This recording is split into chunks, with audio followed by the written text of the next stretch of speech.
नमस्कार दोस्तों, मैं केसी साहू सर आप सबका पुनः स्वागत करता हूं आपका ही अपने चैनल केसी सर के क्लासेस में।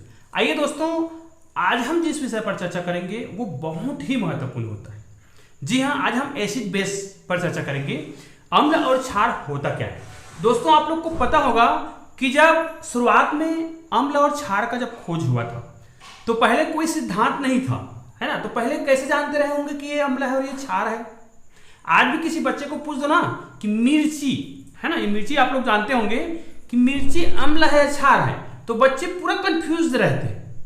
तो आप लोग अभी वीडियो को रोक दीजिए 2 मिनट के लिए और बताइए कि मिर्ची अम्ल है या क्षार है। क्योंकि शुरुआत में स्वाद के आधार पर बताया गया था कि जो खट्टा होगा वो क्या होगा, अम्ल होगा, और जो तीखा होगा वो क्या होगा, क्षार होगा। अब बताओ मिर्ची अम्ल है या क्षार है, मुझे आप कमेंट करके जरूर बताइए। दोस्तों, शुरुआत में जो इस प्रकार की जो दिक्कतें आ रही थी, जैसे स्वाद के द्वारा बताना कि ये अम्ल है या क्षार है। जैसे आप लोगों ने सुना होगा, जैसे हम नींबू को चखते हैं तो वो खट्टा लगता है, तो वो क्या है, अम्ल है। टमाटर को जब चखते हैं तो वो खट्टा लगता है, तो वो क्या है, अम्ल है।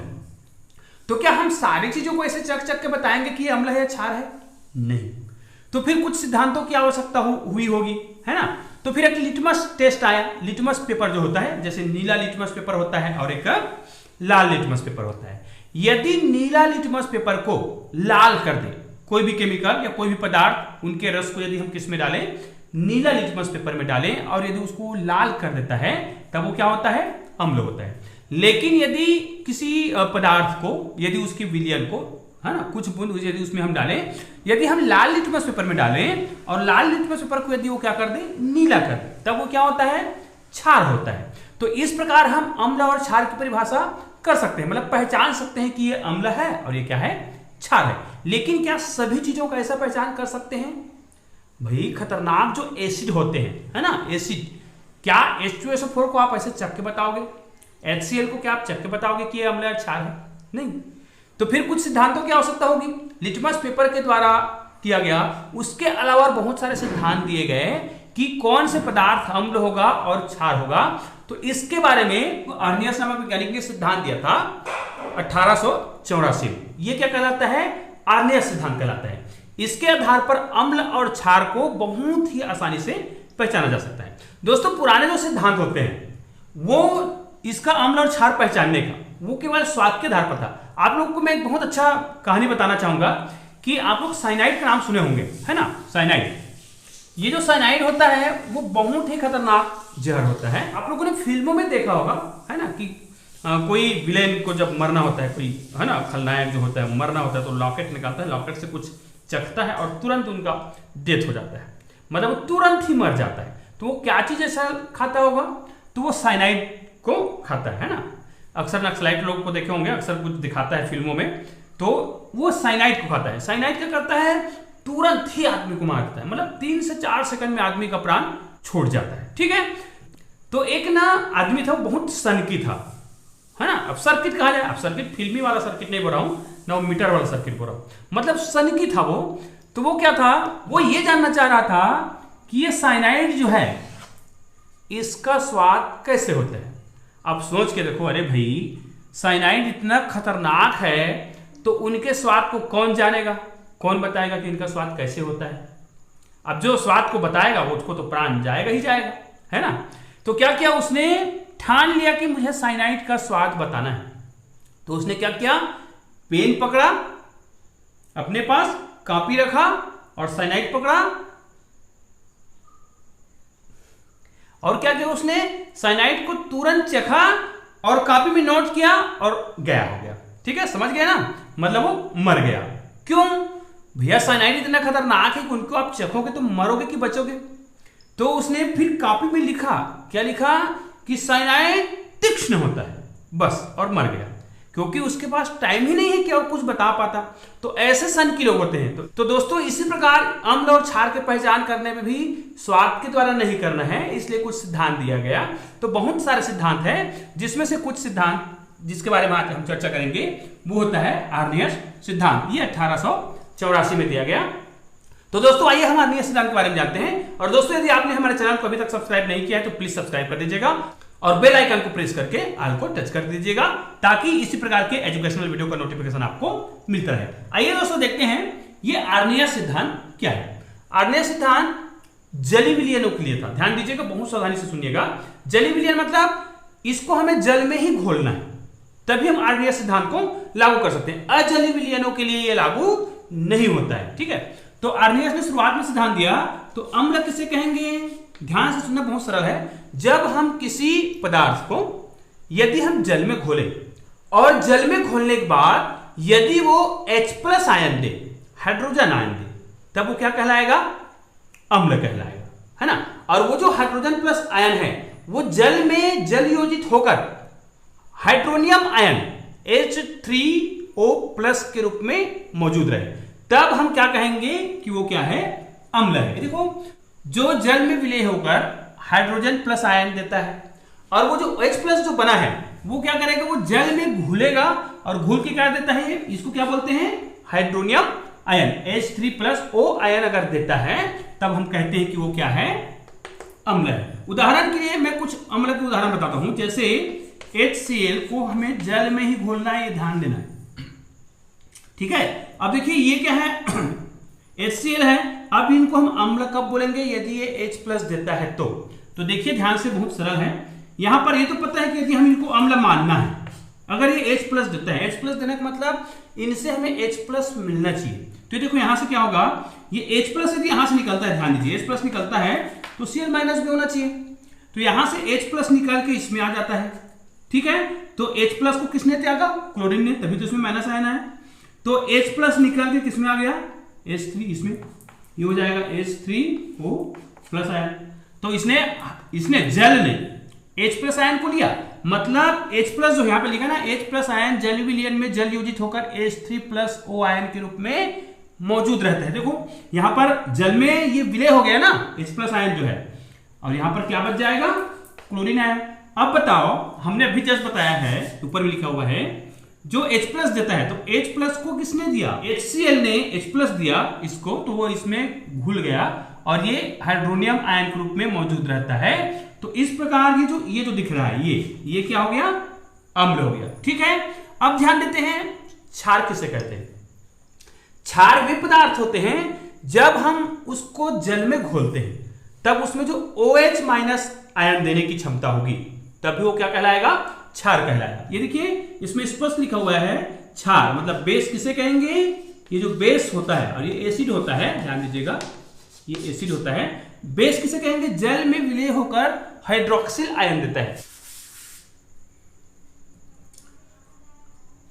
अब ध्यान दीजिए दोस्तों, ये क्षार का जब उदाहरण बनाना है, क्षार वे हैं जो क्या करता है? OH- आयन देता है। तो यहां पर हम देख लेते हैं, यदि OH है, सोडियम हाइड्रोक्साइड है, तो ये क्या करेगा?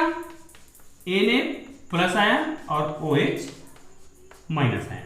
ठीक है, अब यहां पर आपको समझ आ गया होगा कि सोडियम हाइड्रोक्साइड जो है कौन सा आयन दे रहा है? OH-, और इसमें कौन सा आयन निकल रहा था? H+ ion. ठीक है, इसको मैंने जल में घोल के बताया है, हम इनको इस प्रकार भी बता सकते हैं। ध्यान दीजिएगा, जैसे HCl को हम क्या करेंगे? ये हो गया H+ आयन और ये हो गया क्लोरीन आयन। मैंने क्या बताया था? जो H+ दे, देखो HCl क्या करता है? H+ आयन देता है, यहां पर देखिए, और सोडियम हाइड्रोक्साइड क्या देता है? हाइड्रोक्सिल आयन देता है। तो ये दोनों देख लो, इसने H+ दिया इसलिए अम्ल है, और इसने OH- दिया इसलिए क्या है? क्षार, सोडियम हाइड्रोक्साइड। अब ध्यान दो, अम्ल और क्षार दोनों एक दूसरे को क्या कर देता है? उदासीन कर देता है। अब देखो उदासीन कैसे कर देगा? सिंपल सी बात है, यहां पर देखिए क्लोरीन आयन है और यहां पर कौन सा आयन है? सोडियम आयन है। तो ये दोनों मिलकर क्या बनाएगा? ये दोनों बनाता है NaCl, और NaCl मतलब लवण। इसका मतलब ये है कि क्या कर देगा? उदासीन कर देगा। तो ये हमेशा याद रखना दोस्तों, अम्ल क्षार दोनों एक दूसरे को क्या कर देता है? उदासीन कर देता है। तो ये हमेशा याद रखिएगा।